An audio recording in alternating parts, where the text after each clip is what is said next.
Hola doctora, buenos días. Buenos días, Luisa Fernanda. Muy bien.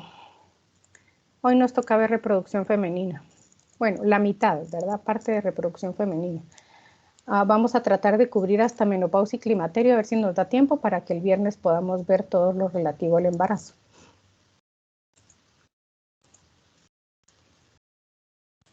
Ok, vamos a empezar revisando los órganos genitales, el tracto genital interno y a los genitales externos femeninos, aunque vamos a darle una revisadita a todas las funciones y la influencia hormonal más adelante, ¿verdad? Aquí podemos ver en un corte longitudinal el útero, una de las trompas de falopio, el ovario, la vagina, aquí tenemos la vulva y aquí está la vejiga y la uretra, ¿verdad? Y el recto. Es importante que cuando ustedes pasen por ginecobstetricia van a ver todas las situaciones que se pueden dar con mucho detalle en el tracto genital, en el tracto reproductor femenino. Aquí les puse unas imágenes de piezas de patología o de piezas quirúrgicas para que podamos revisar. Estos ovarios han de ser ovarios de alguna niña, ¿verdad? Porque cuando los ovarios ya han empezado a funcionar, luego de varios años de vida reproductiva ya se miran como este blanquito que ven acá, ¿verdad? Lleno como de bultitos, pero básicamente son los cuerpos blancos que van formando como cicatriz en el ovario, ¿verdad? Estos ovarios o estos son poliquísticos, estos están muy grandes. Aquí podemos ver el útero, ¿sí? El útero está formado por tres partes, que es el cuerpo uterino, el istmo y el cérvix, ¿verdad? Aquí podemos ver el cérvix, así lo observaríamos si uno lo mira desde la vagina a través de un examen ginecológico. Este es un cérvix de una mujer que no ha tenido partos, ¿verdad? Porque se mira un agujerito aquí. Las mujeres que han tenido partos, el orificio cervical se ve como una boquita, ¿sí? Las trompas de falopio y el tejido de sostén, ¿verdad? Este es el ligamento uterovárico, estos que vemos aquí se llaman ligamentos anchos. Aquí podemos ver cómo vienen las arterias uterinas entorchaditas que pasan aquí, ¿verdad? Esto es parte de la vagina, de la pieza. Y el ovario está sostenido por un ligamento que tal vez podemos ver de mejor forma acá, ¿verdad? Este de aquí que se llama el ligamento suspensorio o ligamento infundíbulo pélvico que sostiene el ovario hacia la pelvis, hacia la pared del abdomen más bien, y por aquí es donde entran los vasos que irrigan el ovario. Y aquí podemos ver un corte histológico de un ovario y una imagen para que más o menos vayamos teniendo una idea de cuál es la estructura del ovario, ¿verdad? Vemos que tiene un epitelio de recubrimiento acá, ¿verdad? Como una especie como como de serosa, ¿sí? Y luego vamos a tener la corteza ovárica, que es esta parte externa de acá, ¿verdad? En la corteza ovárica es donde se ubican todas las células, los folículos en diferentes etapas de desarrollo. Aquí podemos ver folículos en diferentes etapas de desarrollo. Y digamos el tejido que está entre los folículos es lo que le llaman el estroma ovárico. De este estroma ovárico derivan las células de la teca que se van desarrollando junto con las de la granulosa cuando empieza el desarrollo del folículo. Y en la médula ovárica, ¿sí? Es donde pasan los vasos sanguíneos que irrigan el ovario. Aquí podemos ver en esta imagen ovarios de diferentes mujeres a diferentes etapas para que observemos los folículos, cómo son de abundantes todos estos folículos primarios, ¿verdad? Cuando una niña nace, cómo están sus ovarios. Luego, alrededor de los 25 años ya no hay tantos folículos, ¿verdad? Y a la edad de 50 años solo se puede observar en este ovario un solo folículo, que es el momento en que las mujeres cesan su vida reproductiva. Bueno, vamos a empezar viendo la ovogénesis, cómo se produce la ovogénesis, que es totalmente diferente de lo que ocurre con la espermatogénesis. Durante la vida fetal de la niña, ¿verdad? Empiezan el desarrollo de las células germinales, las mitosis de las ovogonias, ¿sí? Estas ovogonias empiezan a entrar en mitosis durante la vida fetal y luego todas las ovogonias que se reprodujeron durante la vida fetal empiezan a entrar a la primera etapa de la meiosis. Cuando las ovogonias empiezan a meterse en la primera etapa de la meiosis, ya se transforman en ovocitos primarios. Estas siguen siendo células diploides. Crecen, empiezan a meterse en la primera etapa de la meiosis y antes del nacimiento se quedan detenidas en la primera etapa de la meiosis, en la profase de la etapa de la meiosis, y se quedan así, ¿sí? O sea, no completan la primera división meiótica antes del nacimiento y ahí se quedan detenidas en suspensión hasta el momento de la pubertad, ¿verdad?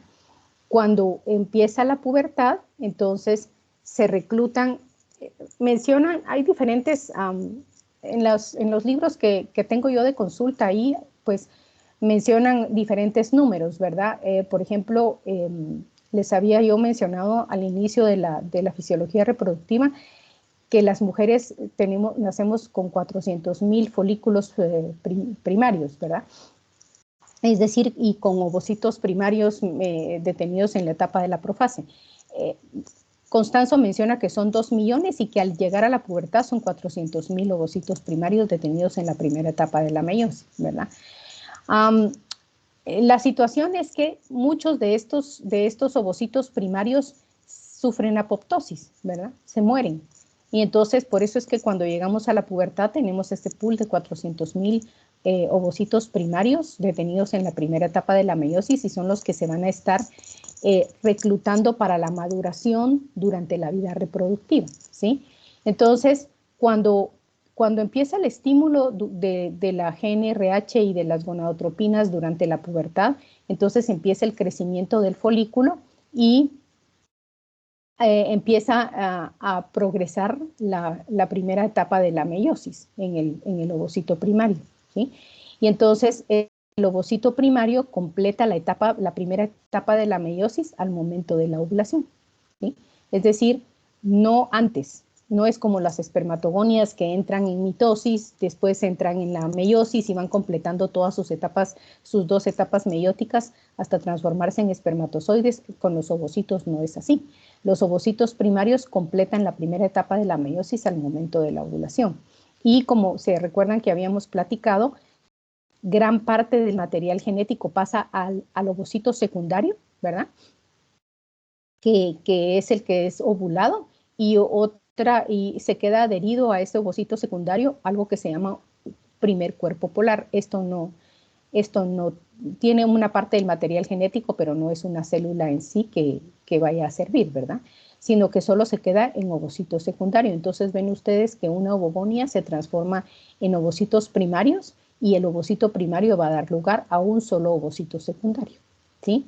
Entonces, este ovocito secundario empieza a meterse en la segunda etapa de la meiosis, sin embargo, no lo completa a menos que sea fecundado. Entonces, cuando es fecundado, cuando el espermatozoide penetra en el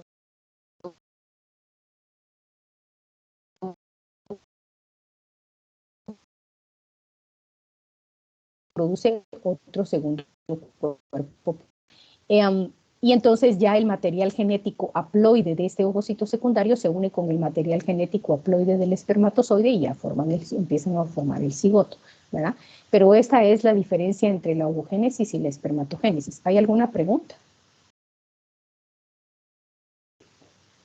Muy bien. Aquí tenemos el desarrollo del folículo. El folículo es la unidad funcional del ovario. ¿Qué es lo que comprende el folículo? El folículo va a comprender células, ¿verdad? Células epiteliales, y dentro de estas células epiteliales, o sea, estas están como protegiendo al ovocito, que es ese puntito que ustedes ven ahí, ¿verdad? Y más o menos el desarrollo del folículo va algo paralelo al desarrollo del ovocito, ¿sí? Se producen folículos primordiales, es decir, todo el desarrollo del ovocito se va a producir dentro de folículos primordiales. ¿El folículo primordial en qué consiste? En una capa de células que rodea el ovocito. Y se queda, digamos, en la vida fetal empieza a desarrollarse este folículo primordial, mientras que se está desarrollando todo el proceso de la ovogénesis a un folículo primario, ¿sí? Y el folículo primario luego progresa a folículo secundario. ¿Cuál es la diferencia? La diferencia es que las células estas que estaban rodeando al ovocito, estas se llaman células de la granulosa, que están rodeadas por células del estroma ovárico. Estas células de la granulosa empiezan a proliferar, ¿sí? Empiezan a volverse varias capas y transforman el folículo primario en un folículo secundario. Es decir, las niñas ya nacen con folículos primarios, ¿sí? Y entonces este folículo secundario ya empieza a recibir estímulo de las hormonas hipofisiarias, ¿sí? De las gonadotropinas, y empieza a diferenciarse las células del estroma ovárico que están pegaditas a las células de la granulosa, se empiezan a diferenciar en células que se llaman de la teca, ¿sí?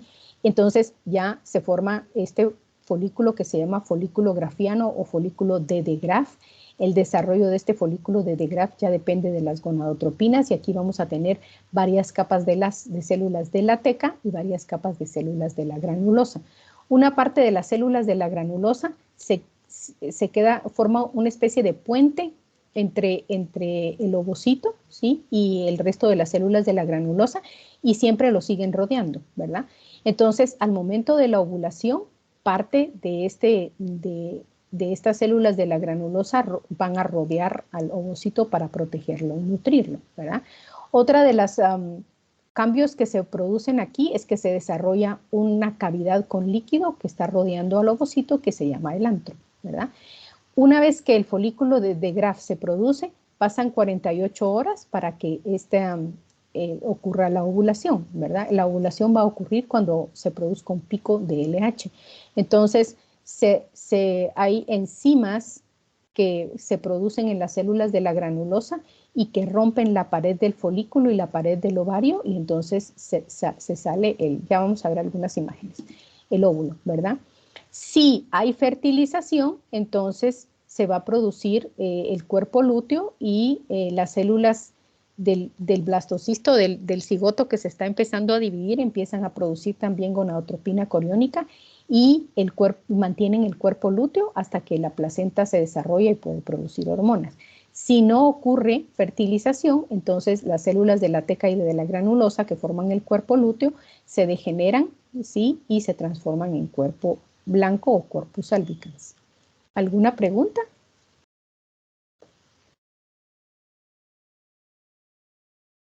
Aquí tenemos varias imágenes. Estas imágenes las tomé del libro de Fisiología Endocrina de la doctora Patricia Molina.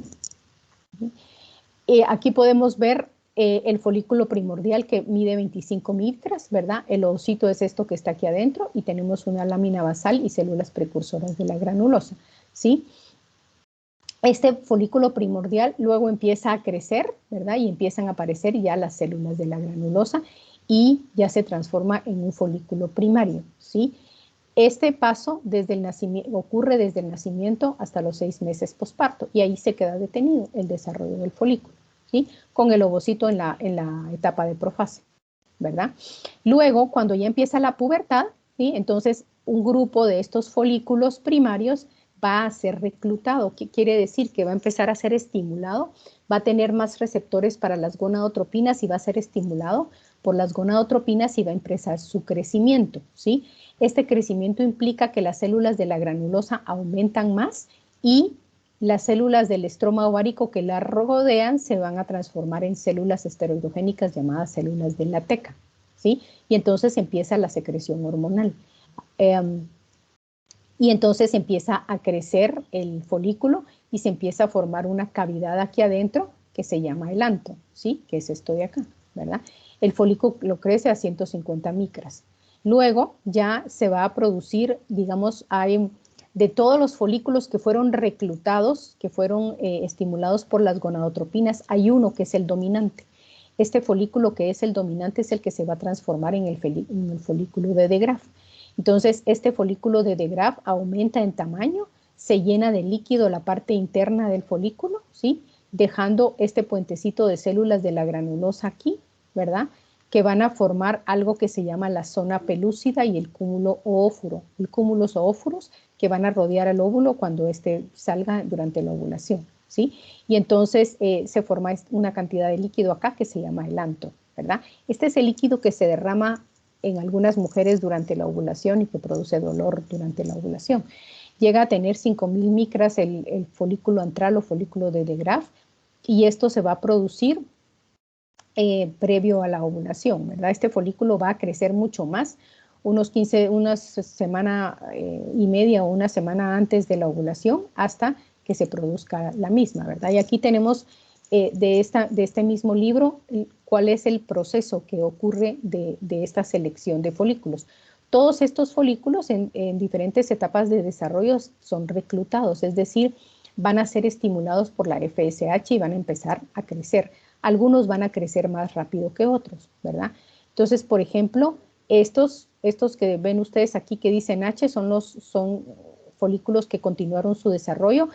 Como no se desarrolló porque seguramente no tenía suficientes receptores de FSH, sufre algo que se llama atresia, es decir, se regresa como que se atrofiara nuevamente el folículo, y obviamente el ovocito sufre apoptosis, ¿verdad? Y hay uno que es el seleccionado. ¿De qué depende que hay un solo folículo que vaya a ser seleccionado? Depende del número de receptores para FSH y LH que tenga, ¿verdad? Entonces, este es el seleccionado, es pura cuestión de selección natural, ¿verdad? Entonces, el seleccionado es el que empieza el que se vuelve el folículo dominante y empieza a crecer más, forma más células de la teca y de la granulosa. Esto implica más producción de hormonas esteroideas, ¿verdad? De estrógenos, sobre todo de estrógenos. En esta etapa es lo que se produce más estrógenos, ¿verdad? Y todos los demás empiezan a sufrir atresia, ¿sí? Estos se quedan aquí en una fase, digamos, fueron seleccionados, pero no continuaron su crecimiento, pero tampoco sufren atresia, ¿verdad? Entonces, estos probablemente van a ser seleccionados nuevamente en la siguiente etapa. Y al final de la fase folicular, entonces el folículo seleccionado, ¿sí? El dominante, es el que se va a transformar en el folículo preovulatorio o folículo de De Graaf, que va a crecer un montón y que es el que va al final a ovular, ¿verdad? A soltar el óvulo. Aquí tenemos, esta es una pieza de patología, ¿verdad? Pero esta es una vista de una laparoscopía. Entonces aquí podemos ver el folículo dominante, ¿verdad? Cómo se ha ido adelgazando la pared del ovario. Aquí lo tenemos, el folículo dominante en esta pieza, ¿verdad? Aquí tenemos otro folículo. Es un folículo grande que se puede ver, se mira como que si fueran unas vejiguitas, ¿verdad? En el ultrasonido. Cuando a las mujeres les hacen ultrasonido de los ovarios, se van a ver imágenes quísticas, es decir, porque todo esto está lleno de líquido, ¿verdad? Entonces se mira unas vejiguitas oscuras en el ultrasonido. Y esto se va a ver siempre, ¿verdad? En todos los ovarios, porque siempre van a haber folículos en diferentes etapas de crecimiento. Y esto es normal, esto se llaman, en realidad no son quistes foliculares, ¿verdad? Les ponen quistes foliculares los ultrasonografistas, pero cuando dice quistes foliculares son folículos normales en diferentes etapas de desarrollo. ¿Cuándo se va a considerar un quiste anormal? Cuando ese folículo tenga más de 1.5 entre 1 y 1.5 centímetros de diámetro y hayan varios de estos folículos en todo el ovario, ¿verdad? De lo contrario, todo lo demás son folículos normales. Y que entonces durante el periodo de la ovulación, esto es lo que pasa. En esta parte de acá, si regresamos acá, vemos que las células de la granulosa, algunas de estas van a producir enzimas que van a empezar a romper la pared, que van a empezar a degradar la pared del ovario. Entonces, degradan la pared del ovario y la rompen y se produce la ovulación. Entonces, ven ustedes cómo se suelta el óvulo, ¿verdad? Que ya terminó su segunda división meiótica y entonces es un ovocito secundario con un primer cuerpo polar adherido aquí, el cúmulo, la zona pelúcida, que es lo que lo recubre, y el cúmulo expandido, que son parte de las células de la granulosa. ¿Por qué salen estas células de la granulosa junto con el ovocito? Se supone que salen para que la fimbria pueda reconocer, ¿verdad? Este grupo de células y pueda envolver la fimbria de la trompa de falopio y pueda envolver al ovocito secundario junto con el cúmulo expandido y poderlo meter. Sirven como células de reconocimiento. ¿Qué pasa con las células de la teca y de la granulosa? Van a sufrir un cambio que se llama luteinización, ¿verdad? Es decir, van a empezar a captar gran cantidad de colesterol y a sintetizar un montón de colesterol y van a tomar un color como amarillo, por eso es que se llama células luteínicas. Y entonces ya se pierde la división entre células de la teca y de la granulosa y se llaman células lúteas, ¿verdad? Como el folículo obviamente está irrigado, muchas veces todo el líquido que está aquí sale, se derrama a veces hacia la cavidad peritoneal y a veces puede haber un poquito de sangrado, ¿sí? Y entonces aquí podemos ver en estas imágenes el proceso de la ovulación, ¿verdad? Esto es por una laparoscopía. Entonces aquí podemos ver cómo se rompe la pared del ovario. Cuando se rompe la pared del ovario, a esa área que se rompe se le llama estigma. Entonces podemos ver aquí, ¿verdad? El óvulo con el cúmulo expandido, ¿sí? Cómo va saliendo del folículo, ¿sí? Que se mira hemorrágico en este momento acá, ¿verdad? Acá, hasta que va saliendo, ¿verdad? Estas imágenes las saqué del internet hace como 10 años o 12 años. Ya no las volví a encontrar nunca más. ¿Alguna pregunta?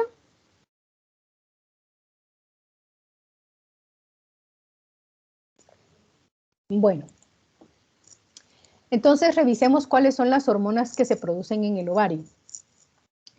Básicamente las hormonas que se producen en el ovario van a ser los estrógenos, las progestinas o gestágenos y los andrógenos, ¿sí?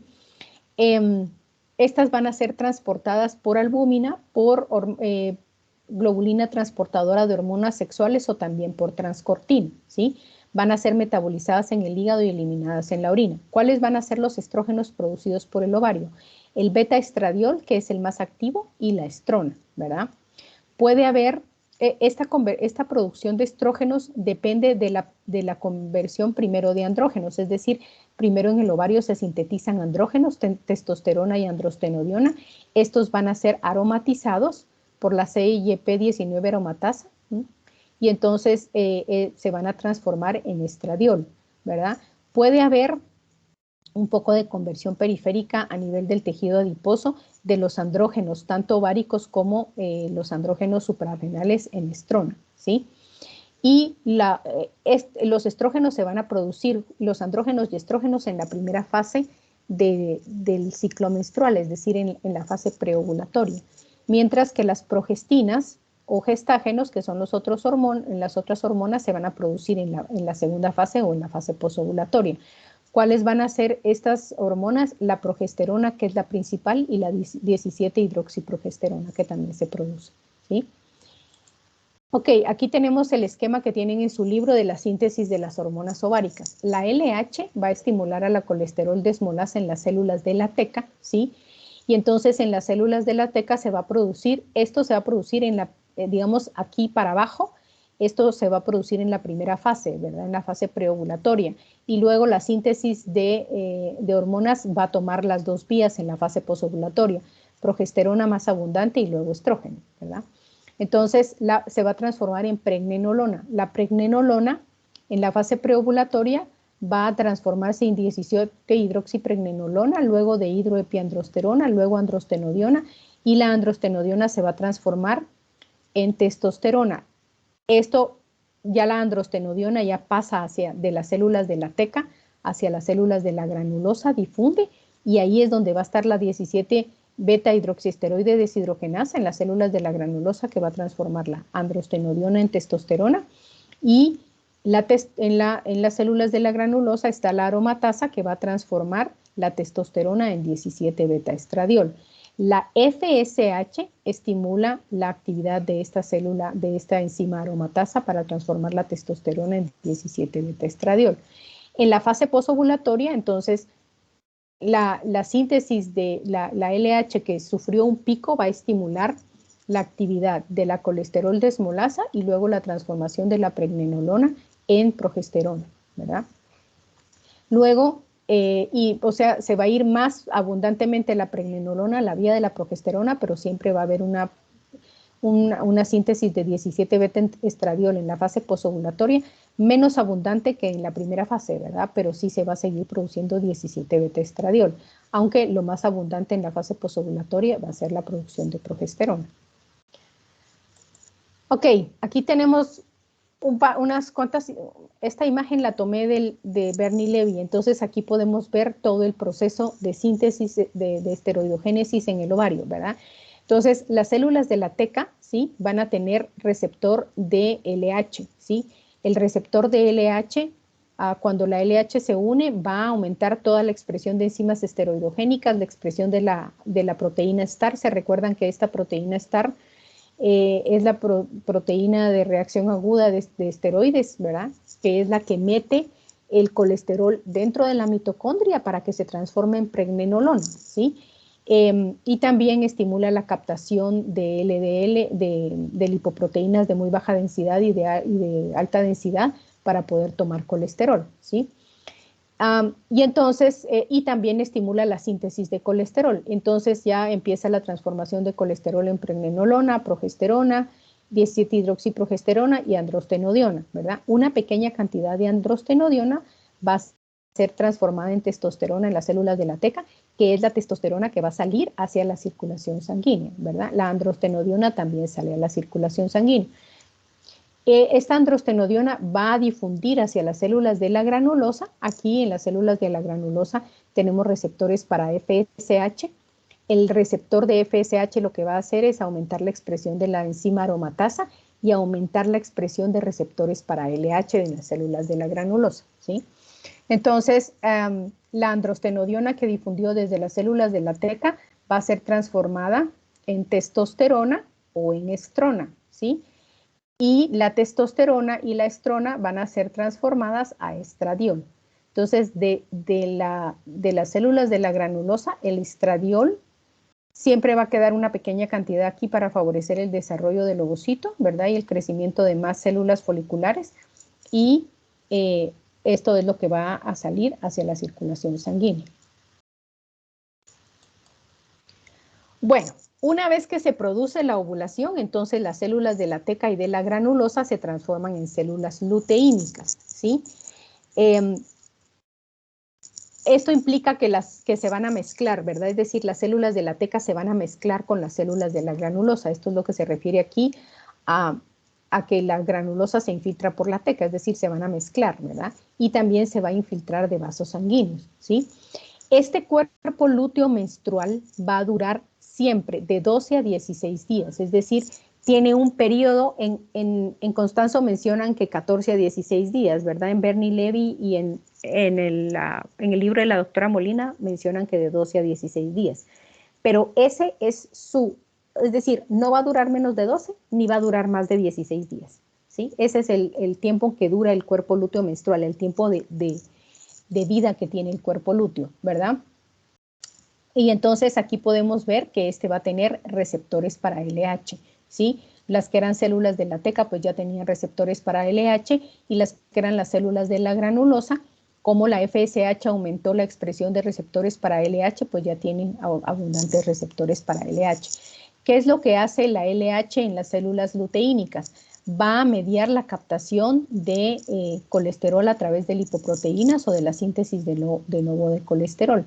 Y entonces siempre se va a seguir transformando este colesterol en androstenodiona y la androstenodiona se va a transformar en estradiol y también se va a transformar el colesterol en pregnenolona y luego en progesterona, que es la cantidad más abundante de hormona que se va a producir en el cuerpo lúteo. O sea, sí se produce estradiol, ¿verdad? Pero se produce más cantidad de progesterona y también se va a seguir produciendo androstenodiona que va a salir a la circulación, ¿sí? Cuando este cuerpo lúteo menstrual empieza a producir progesterona, lo va a producir en cantidades abundantes hasta la mitad de la fase lútea, ¿sí? Igual los estrógenos. Entonces, la elevación de estas dos hormonas, estrógenos y progesterona en la fase lútea, van a generar retroalimentación negativa hacia las gonadotropinas hasta que lleguen a sus niveles basales. También va a secretar una hormona que se llama inhibina A, que también va a generar retroalimentación negativa hacia las gonadotropinas. Al final, el cuerpo lúteo, digamos, cuando empieza a pasar, digamos, de la mitad de la fase lútea, empiezan a disminuir los niveles de progesterona, ¿sí? Empiezan a bajar los niveles de progesterona, empiezan a bajar los niveles de estrógenos, ¿sí? Y empiezan a liberarse sustancias como prostaglandinas F2 alfa y otros factores paracrinos que son los responsables de transformar este cuerpo lúteo en el cuerpo blanco o cuerpos albicans, ¿sí? Al final de la fase lútea, como empiezan a caer los niveles de hormonas esteroideas, entonces empieza a estimularse la producción nuevamente de gonadotropinas, ¿sí? Esto en el caso de que no se produzca fertilización. Si se produce fecundación, entonces lo que va a pasar es que las células del cigoto que empiezan a dividirse, ¿verdad? Empiezan a producir gonadotropina coriónica, que esta es la hormona del embarazo, ¿sí? Y entonces esta gonadotropina coriónica sigue estimulando la función del cuerpo lúteo y entonces ya se llama cuerpo lúteo gestacional. Y entonces no decaen los niveles de hormonas, ¿verdad? Cuando ya se implanta el embrión, ¿sí? Y empieza a desarrollarse el tejido placentario, entonces el cuerpo lúteo dura más o menos unas 12 a 14 semanas hasta que la placenta ya está totalmente desarrollada y va a ser la responsable de la producción de hormonas del embarazo. ¿Alguna pregunta?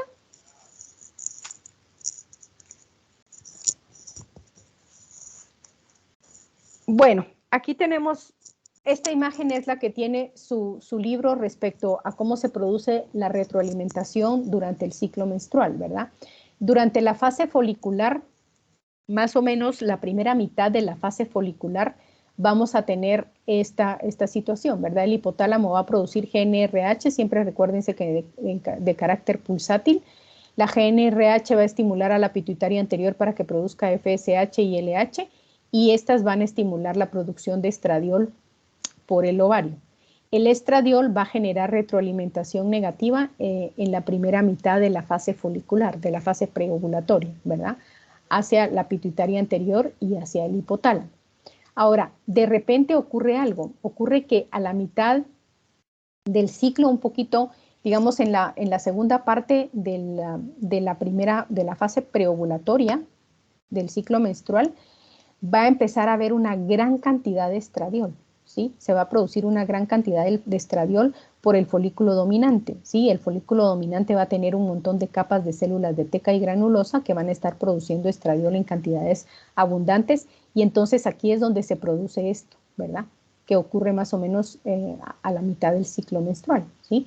El estrógeno, la producción de estrógenos es tan alta que empieza a producir retroalimentación negativa hacia las gonadotropinas y obviamente hacia el hipotálamo, ¿verdad? Entonces aumenta la secreción de GNRH, aumenta la secreción de FSH y LH, sobre todo de LH, y entonces esto es lo que va a estimular la ovulación, ¿sí? Una vez se produce la ovulación, entonces la LH va a estimular la luteinización del folículo y van a empezar a producirse grandes cantidades de progesterona. La progesterona va durante la segunda fase o la fase lútea, se va a producir retroalimentación negativa hacia la pituitaria y hacia el hipotálamo, ¿sí?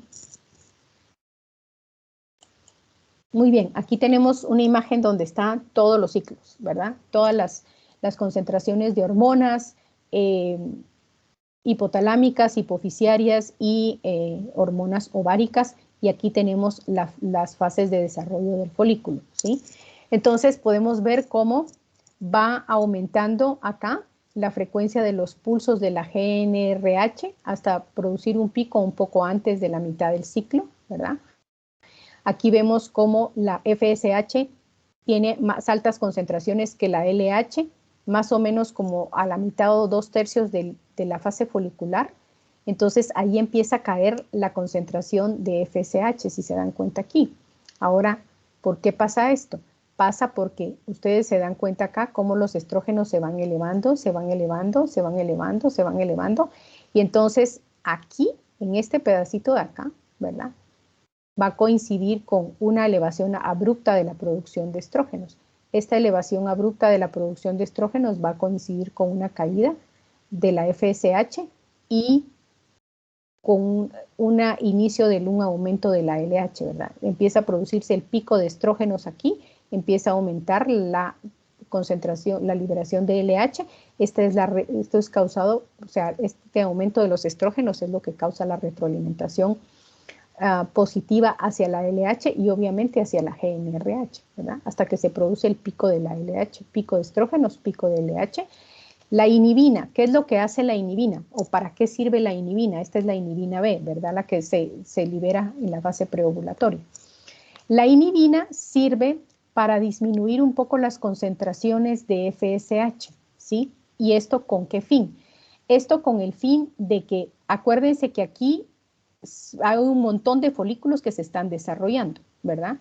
Y entonces todos estos folículos que se están desarrollando van generando receptores para FSH. La misma FSH regula sus receptores de forma ascendente, ¿verdad? ¿En qué consiste que solo un folículo sea el dominante? En que este folículo dominante es el que desarrolló la mayor cantidad de receptores para FSH. Entonces viene la inhibina, se empieza a elevar y entonces empieza a bajar un poquito la concentración de FSH.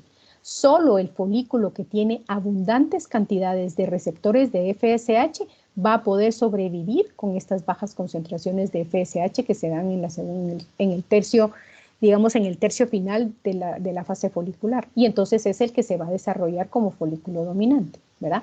Luego, la retroalimentación negativa de los estrógenos va a producir un pico de ambas hormonas, ¿verdad? Tanto de la LH como de la FSH, aunque siempre es más la LH. Y entonces este pico es el que va a producir la ovulación del folículo dominante, ¿sí? ¿Okay? Luego aquí ya se produce la fase lútea, empiezan a caer las gonadotropinas. ¿Por qué empiezan a caer las gonadotropinas? Aquí se dan cuenta ustedes que caen un poquito los estrógenos, pero empieza a aumentar la producción de progesterona, ¿sí? Ya empezaba a aumentar un poquito en la última fase de la fase folicular, ¿verdad? En la última porción, pero durante la fase lútea se produce una gran cantidad de progesterona. Entonces, esta gran cantidad de progesterona es la que va a ejercer retroalimentación negativa hacia la GNRH y hacia las gonadotropinas, ¿sí? Luego empieza nuevamente a aumentar la producción de estrógenos acá, ¿verdad? Y luego se va a producir la inhibina B. La inhibina B es la que va a generar esa, o también va a contribuir con la retroalimentación negativa para que no sigan creciendo más folículos, ¿verdad? De las gonadotropinas. Entonces, si se produce la fecundación, entonces, que más o menos va a ocurrir en la primera mitad de la fase lútea, ¿sí? Acá, ¿verdad? Si ocurre la fecundación, entonces el cuerpo lúteo se mantiene funcionando, no permite que decaigan las hormonas, sobre todo la progesterona, ¿sí? Ahora bien, si no hay fecundación, entonces el cuerpo amarillo empieza a degenerar, el cuerpo lúteo empieza a degenerar, ¿sí? Hasta transformarse en cuerpo blanco. Y entonces, al degenerar el cuerpo lúteo, empiezan a caer los niveles de las hormonas ováricas, ¿verdad? Se caen los estrógenos, se cae la inhibina, se cae la progesterona, ¿sí? Esta caída de hormonas es lo que da lugar a la menstruación, ¿sí? Y entonces miran ustedes cómo aquí la caída de estas hormonas empieza a estimular nuevamente la producción de GNRH acá, ¿verdad?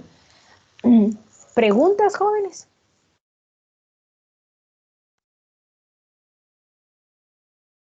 Doctora, Dígame.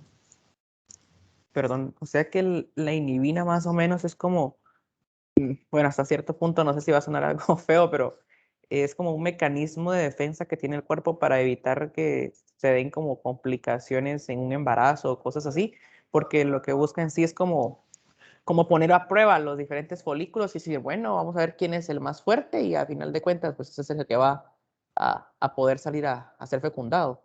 Exactamente, más que como para evitar complicaciones en el embarazo, es como para seleccionar al mejor folículo.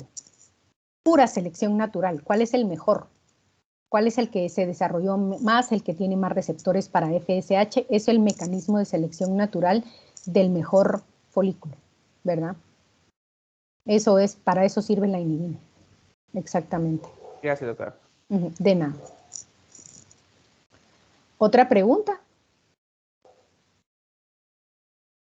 Muy bien. Bueno, aquí tenemos esta tablita que tienen en su libro en donde están las acciones de los estrógenos.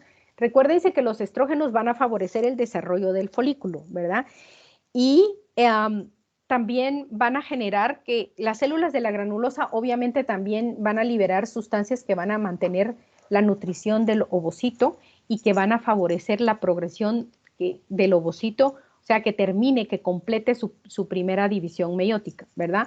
Esos son como eventos paracrinos que favorecen los estrógenos, pero también tienen efectos a nivel sistémico, ¿verdad? Entonces aquí los tenemos enumerados, ¿verdad? Los estrógenos van a servir para el mantenimiento y maduración de los órganos del tracto genital interno, ¿va? Útero, trompas de falopio, cervix, vagina. Ya vamos a ver detenidamente cuáles son los efectos en cada uno de estos sitios, ¿verdad? Estas estructuras. Es el responsable del desarrollo de los caracteres sexuales secundarios de las mamas. Obviamente ya dijimos de la acción paracrina, ¿verdad? Proliferación de células de la granulosa, regulación ascendente de los receptores para estrógenos, progesterona, LH, retroalimentación negativa y positiva, mantenimiento del embarazo cuando éste empieza, ¿verdad? Disminuye el umbral del útero a los estímulos contráctiles, ¿verdad? Ayuda a que el útero no sea tan sensible y no se esté contrayendo durante el embarazo, ¿verdad? Estimula la secreción de prolactina, bloquea la acción de la prolactina sobre las mamas, es decir, por eso es que no se le dan pastillas anticonceptivas con estrógenos a las mujeres durante la lactancia, ¿verdad? Porque básicamente la acción de los estrógenos bloquea la acción de la prolactina sobre las mamas.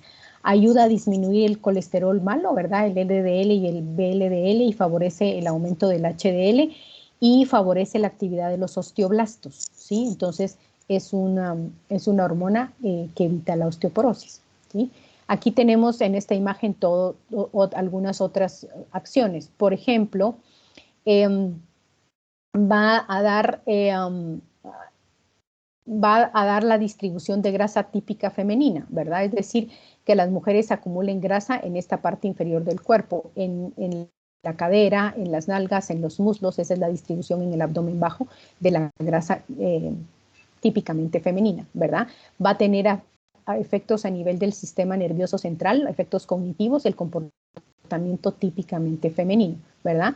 Va a influir en el equilibrio hidroelectrolítico y en la coagulación sanguínea también, ¿verdad? O sea, los estrógenos, al igual que la testosterona, van a tener efectos a nivel sistémico, ¿sí? ¿Cuáles van a ser las acciones de la progesterona cuando se empieza a producir la progesterona? Este va a mantener la actividad de las células secretoras del útero durante la fase lútea. ¿Esto qué quiere decir? Está preparando al endometrio, que es la capa que recubre el útero por dentro, ¿verdad? Para que tenga suficientes nutrientes, preparándose para recibir a un posible embarazo, ¿verdad? También contribuye con el desarrollo de las mamas, va a generar la retroalimentación negativa de las gonadotropinas y de la GnRH. Es la hormona, por eso se llama progesterona, ¿verdad?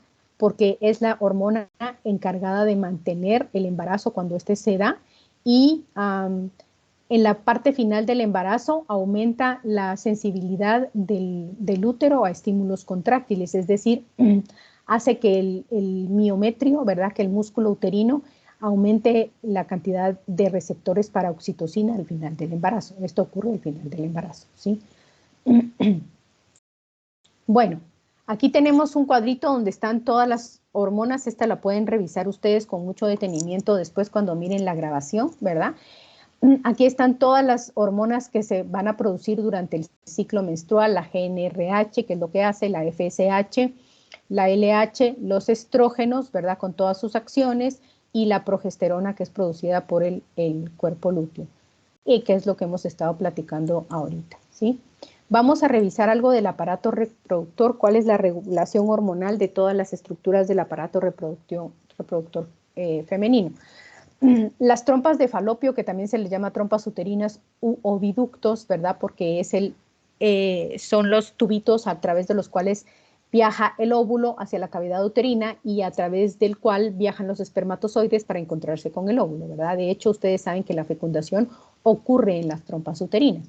¿Cuáles son las funciones de las trompas? Capturar y transportar al ovocito, depositar espermatozoides y producir secreciones, ¿verdad?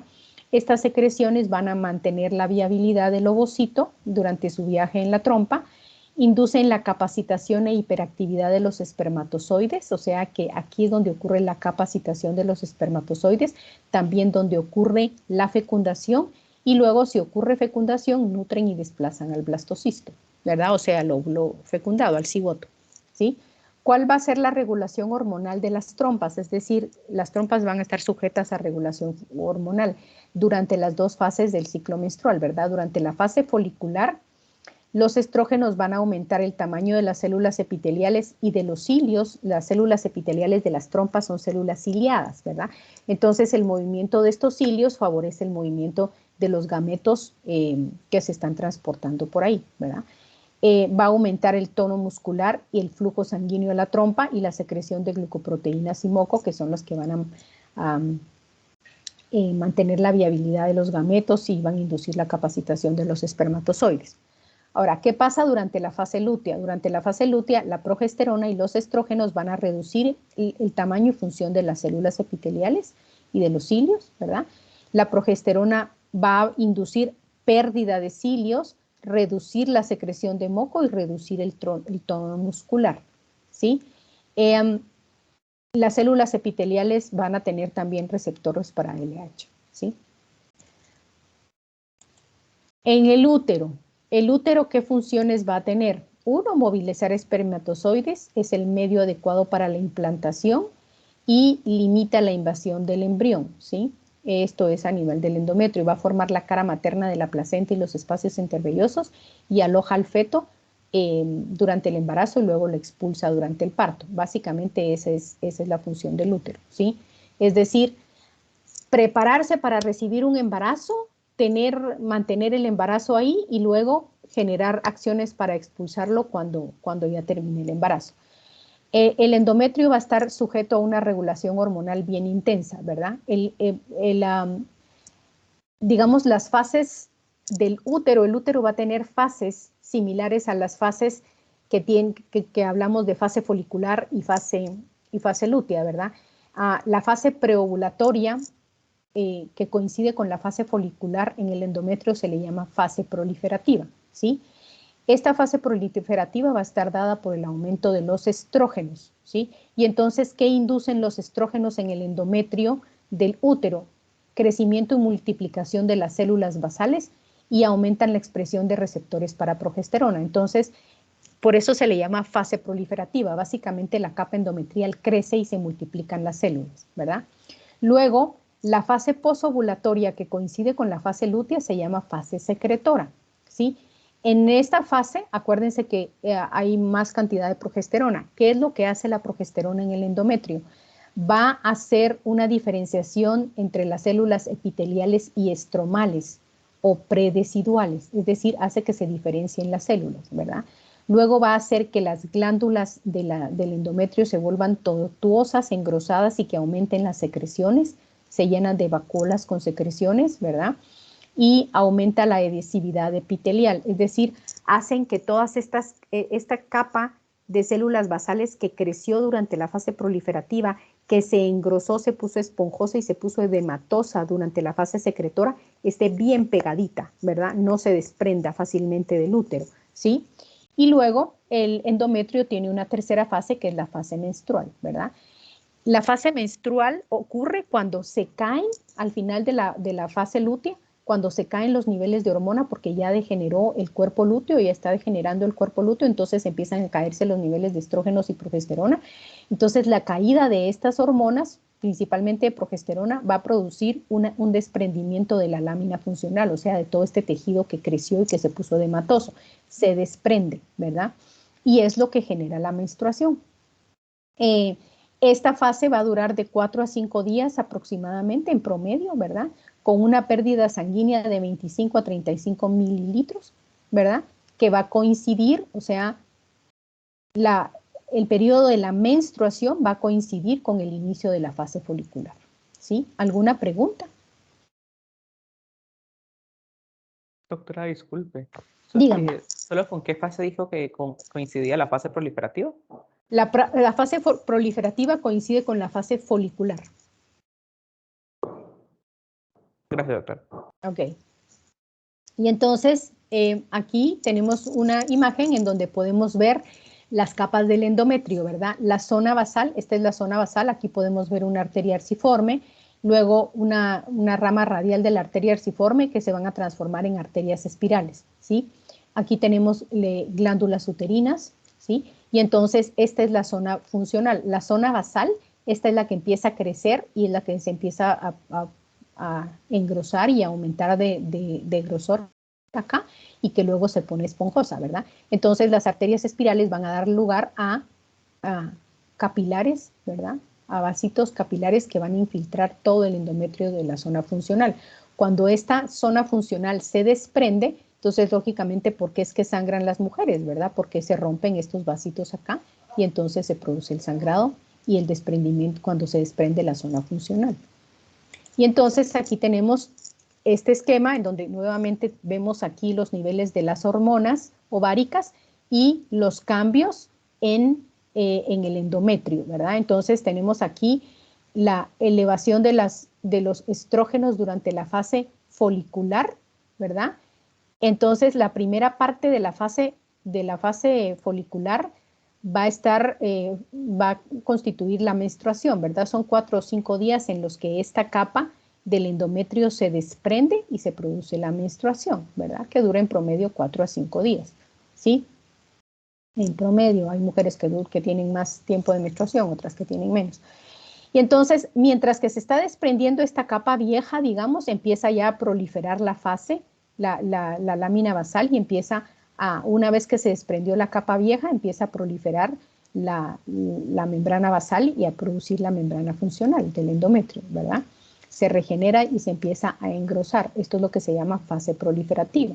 Entonces, la menstruación y la fase proliferativa se van a dar en la fase folicular o preovulatoria, ¿sí? Luego se produce la ovulación acá y entonces empieza la secreción de progesterona, lo pueden ver ustedes aquí, ¿sí? Y entonces este endometrio se edematiza, se vuelve esponjoso, ¿sí? Y empiezan las glándulas a volverse tortuosas y empiezan a formar secreciones acá. ¿Con qué fin? Con el fin de preparar el endometrio para un posible embarazo que pueda llegar ahí, ¿verdad? Entonces, a esta fase, que coincide con la fase lútea, se le llama fase secretora endometrial, ¿sí? Y entonces luego caen los niveles hormonales aquí, como ustedes pueden ver, ¿verdad? Se cae la progesterona, se caen los estrógenos y entonces se produce nuevamente la fase menstrual, aquí, ¿verdad? Esto de aquí que pueden ver es la temperatura corporal basal, ¿verdad? Cómo podemos, y si se dan cuenta, se produce la ovulación y se produce una elevación de más o menos medio a 1 grado de la temperatura basal. Esta es la base para el método del ritmo que le llaman, ¿verdad? Aunque en realidad no se le llama el método del ritmo, sino que hay un librito que combina Oginonau se llama el método que utiliza la temperatura corporal, ¿verdad? Hay otro método de planificación natural que se llama el método de Billings, que combina el uso de la temperatura corporal con el examen del moco cervical. Cuando hablemos del cervix vamos a hablar de esto, ¿sí? Pero pueden ver ustedes cómo se eleva la temperatura basal. La temperatura basal es la que la mujer se toma nomás al despertarse, ¿verdad? Si quiere averiguar en qué día ovuló de su ciclo menstrual, todos los días, antes de levantarse de la cama, nomás se despierta, se tiene que tomar la temperatura y registrar el valor, ¿verdad? Y entonces, cuando se eleva la temperatura, quiere decir que la mujer ya ovuló y se empezaron a elevar los niveles de progesterona, porque la progesterona es la que produce esta elevación de la temperatura corporal. Bueno, aquí tenemos otras imágenes en donde podemos ver el miometrio. El miometrio es el músculo, ¿verdad? Luego la lámina basal del endometrio aquí y las glándulas endometriales y la capita acá que se está desprendiendo aquí. Podemos ver que se está desprendiendo durante la fase menstrual, ¿verdad? Aquí ya podemos ver el miometrio aquí abajo, la zona basal y el endometrio proliferativo, ¿sí? Con las glándulas endometriales, ¿ya? Y luego, esta es la fase secretora. Ven ustedes como las glándulas endometriales se pusieron entorchadas, ¿verdad? Y aumenta y se pone esponjoso y edematoso el tejido endometrial, ¿sí? Muy bien. ¿Alguna pregunta hasta ahorita?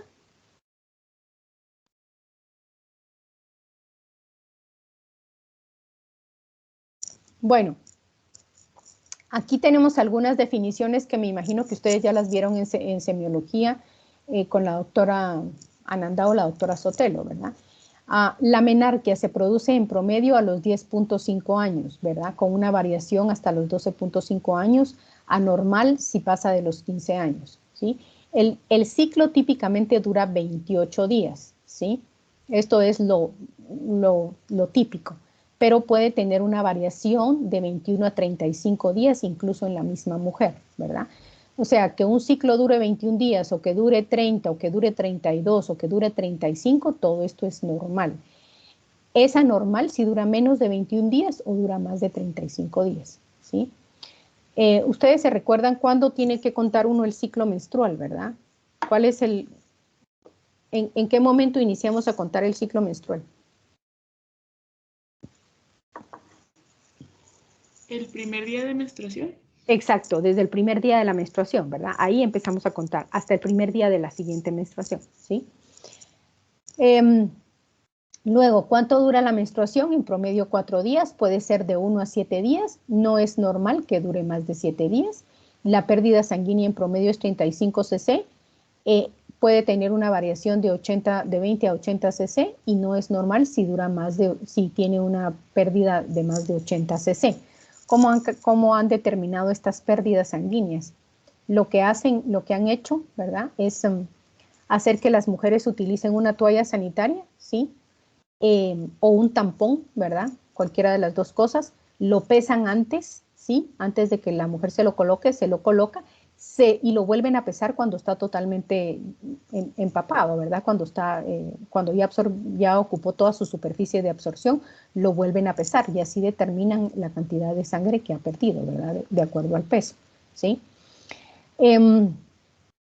Pero digamos, si uno está hablando en términos reales, ¿verdad?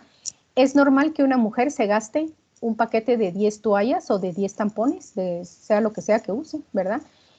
Durante toda la menstruación, ¿verdad? Si se gasta más de eso, por supuesto que si no se lo quitas, si está solo manchadito, ¿verdad? Sino que más o menos se está cambiando la toalla o el tampón cada 4 horas, ¿verdad?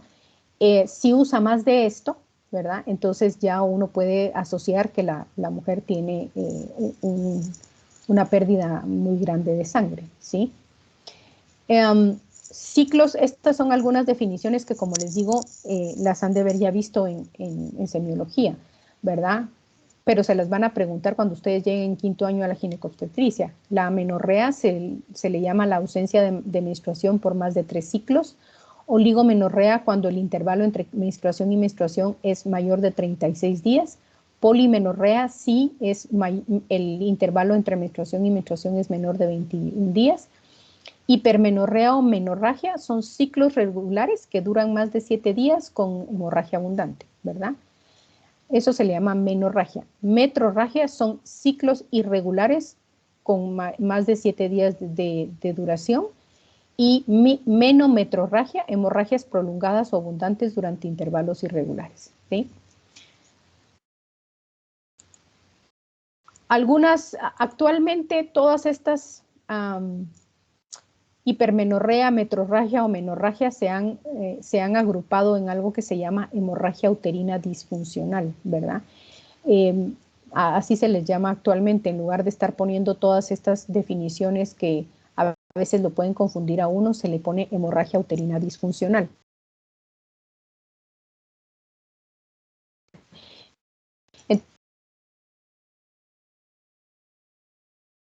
¿Cómo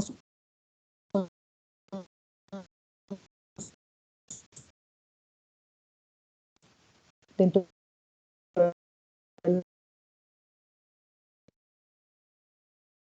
mal para ella, que se repita todos los ciclos menstruales. Entonces, si algo se sale de ahí, ya se clasifica como una hemorragia uterina disfuncional. Bueno, vamos a revisar la regulación hormonal de otras estructuras como el cervix, por ejemplo. ¿El cervix para qué sirve? A mitad del ciclo, para darle viabilidad y paso a los espermatozoides. En la fase lútea, impide el paso de los espermatozoides y también impide el paso de microorganismos. Y durante el embarazo soporta el peso del feto y forma parte del canal del parto durante el trabajo de parto, ¿verdad? Va a estar regulada por los estrógenos y la progesterona. Los estrógenos van a hacer que el cervix, ¿sí? El cervix tiene un epitelio glandular, ¿sí? Y entonces va a producir secreciones. Durante la primera fase, la fase folicular, va a producir un moco acuoso, poco denso y alcalino. Es decir, es un líquido transparente como que si fuera clara de huevo, ¿verdad? Y entonces el método de Billings que les estaba mencionando hace un rato pasa porque las mujeres puedan determinar cómo está su moco cervical, ¿verdad? Combinarlo junto con la temperatura corporal y ver cuando están en etapa fértil, ¿verdad? Y no, cuando están en etapa fértil, el moco es filante, es decir, si uno toma una cantidad de moco entre los dedos y lo estira, no se rompe, ¿verdad? Eso se llama moco filante. Si coloca un poco de moco en una laminilla, va a tomar la forma, al secarse el moco, va a tomar la forma de un helecho, de una hoja de helecho, ¿verdad? Luego la progesterona en la fase lútea va a hacer que este moco se transforme en un moco escaso, viscoso y ácido. Y entonces esto es lo que va a hacer que los espermatozoides no puedan atravesar este conducto, ¿sí? La vagina tiene como funciones servir como conducto para la copulación y el parto y va a producir secreciones que van a funcionar para la lubricación durante el coito, ¿verdad? Estas secreciones van a formar parte de las secreciones cervicales, es decir, parte de las secreciones del cervix, glándulas vestibulares y trasudado de la lámina propia. En realidad, la vagina no tiene glándulas, ¿sí? Sino que trasuda un poco de secreción de líquido, así como se filtra el líquido de los capilares, digamos, de la irrigación a través de la lámina propia. Las secreciones, en realidad, que se pueden obtener a través de la vagina provienen del cervix o de las glándulas que están en la entrada de la vagina, ¿verdad? Estas básicamente son las dos glándulas que van a producir el moco durante el acto sexual, ¿verdad? Son las glándulas de Bartholin y las glándulas de Skene, ¿sí? Esas son las dos glándulas que producen secreciones. Va a estar regulada por los estrógenos, haciendo que el epitelio de la vagina prolifere y se engrose, ¿verdad? Y que se forme un ambiente ácido, ¿sí? Es decir, en la vagina hay un montón de bacterias, ¿verdad? Todas estas bacterias van a producir algunas sustancias que van a generar un ambiente ácido en la vagina con aumento del glucógeno que va a estar metabolizado por los lactobacilos, que son la mayor cantidad de bacilos que se encuentran en la vagina, ¿verdad? La progesterona va a favorecer la descamación del epitelio. Parte de las secreciones que las mujeres puedan tener a través de la vagina son, como les decía, del cervix o del trasudado de la lámina propia, y una parte proviene del epitelio descamado de la vagina. Entonces, en realidad, las hormonas ováricas van a hacer que la vagina esté recambiando su epitelio constantemente, que sea un epitelio plano, estratificado, no queratinizado, y que se mantenga sano todo el tiempo, ¿sí? Cuando se pierden digamos, las niñas tienen un epitelio delgadito, las mujeres posmenopáusicas también tienen un epitelio delgadito que no produce secreción, ¿verdad? También se pierden las secreciones cervicales y el trasudado de la lámina propia, y eso produce la resequedad vaginal, ¿sí? Los genitales externos, ¿ya? Que son la vulva, o también se le llama la zona pudenda, tiene como función la excitación sexual y el orgasmo, y dirigen el flujo urinario, cubren parcialmente el orificio vaginal. Van a estar regulados por andrógenos y estrógenos, ¿sí? Que van a contribuir a la libido y a la salud de las estructuras, a mantener el epitelio vulvar, ¿verdad? El epitelio de la vulva también se adelgaza pues es delgadito en niñas y se adelgaza en las mujeres posmenopáusicas. ¿Alguna pregunta?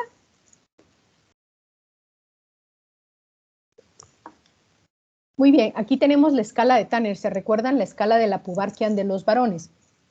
En las niñas, la escala de Tanner toma en cuenta dos cosas.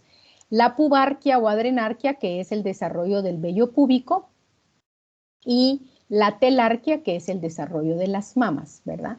Entonces, cuando algún endocrinólogo o pediatra evalúa el desarrollo sexual de las niñas, tiene que ver estas dos cosas y cotejarlo con la escala de Tanner, ¿verdad? El estadio 1 no hay vello púbico, el pecho es un pecho infantil, ¿sí? Luego en el estadio 2 es cuando ya aparece el botón mamario y empieza a aparecer escaso vello púbico no rizado en los labios mayores. Luego el estadio 3 se aumenta ya, empieza el desarrollo de la mama, ¿verdad?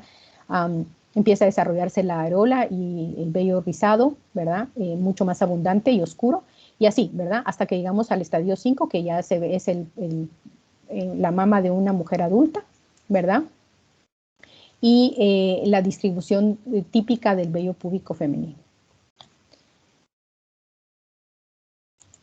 Ok, luego vamos con el climaterio. ¿A qué se le llama climaterio? Se le llama al periodo que corresponde la premenopausia, la perimenopausia y la posmenopausia, ¿sí? Eso es a lo que se le llama el climaterio, ¿verdad? En las mujeres empieza alrededor de los 40 años. Esto tiene que ver mucho también con factores de herencia, ¿verdad? A la edad en que la mamá le dio la menopausia, pues es más seguro que la hija tenga la menopausia también, ¿sí? Entonces, empiezan a declinar, empiezan a haber menos folículos, ¿verdad? Y la menopausia, menopausia literalmente es cese de la menstruación. ¿Cuándo podemos decir que una mujer tuvo la menopausia? Cuando ya pasó alrededor de los 50 años, ¿verdad? Cuando ya pasó un año entero sin tener menstruación. Entonces ahí ya se puede decir que la mujer ya tuvo la menopausia, ¿verdad? Y entonces se han dividido en escala de tiempo todas estas situaciones, ¿verdad? Hay mujeres que pueden tener la menopausia a los 45, otras que pueden tener a los 48, hay algunas que llegan a los 50 años y siguen con la menstruación, las pobres, ¿verdad? Pero más o menos la edad promedio en que la mayoría de mujeres tiene la menopausia es a los 50 años, ¿sí? Y aquí se van a dar una serie de cambios debido a la falta de estrógenos, ¿verdad? Nos vamos a referir más que todo a los cambios que se producen en las hormonas, ¿sí? En la primera fase de la menopausia, es decir, cuando los ciclos menstruales, cuando ya se están acabando los folículos ováricos, ¿verdad? Entonces ya realmente hay poca producción de hormonas, ¿verdad? Pueden estar los niveles hormonales normales o disminuidos. ¿Por qué? Porque ya hay pocos folículos que van a ser estimulados y empieza a aumentar la FSH, la LH se mantiene normal. ¿Qué es lo que empiezan a manifestar las mujeres en esta etapa? Un acortamiento de los ciclos y una polimenorrea, ¿verdad? ¿Sí? Luego vamos a tener una segunda fase con estrógenos disminuidos, la FSH empieza a aumentar más, la LH empieza a disminuir y ya vamos a tener ciclos anovulatorios e hipermenorrea, ¿sí?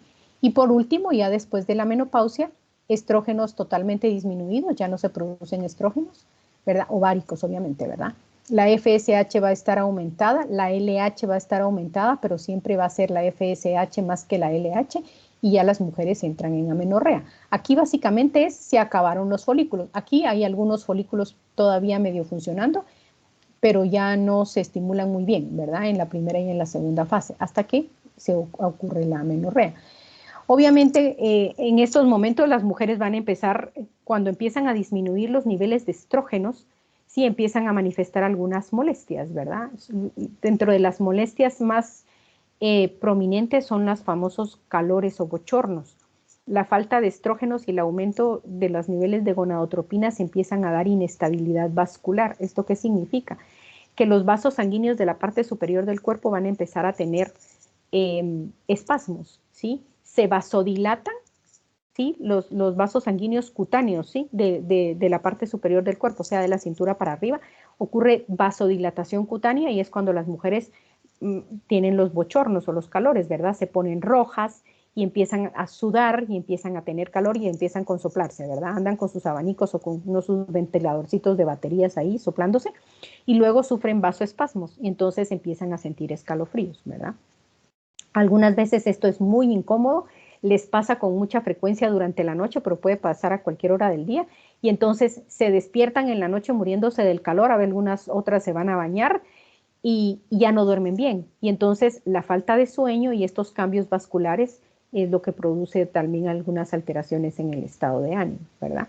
El otro cambio importante que ocurre es el de la pérdida de la masa ósea, ¿verdad? Empieza a haber osteoporosis, ¿sí?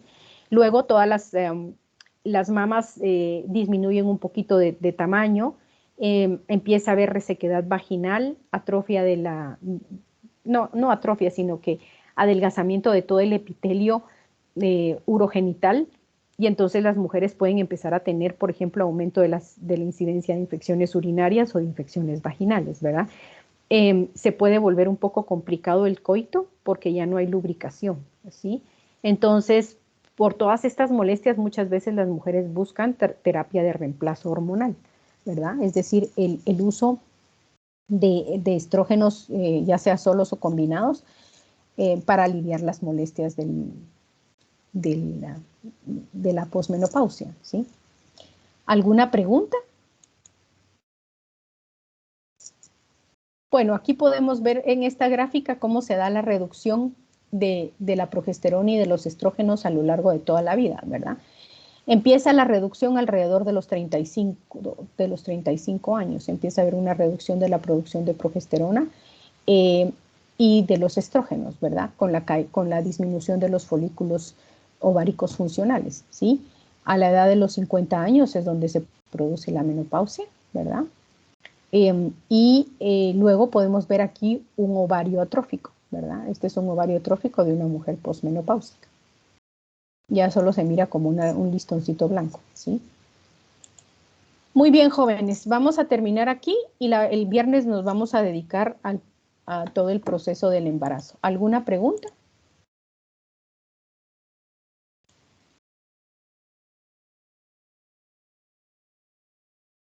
No hay preguntas.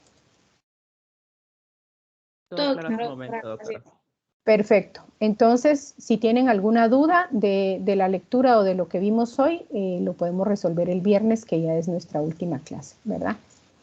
Muy bien, jóvenes, entonces terminamos aquí. Disculpe, doctora.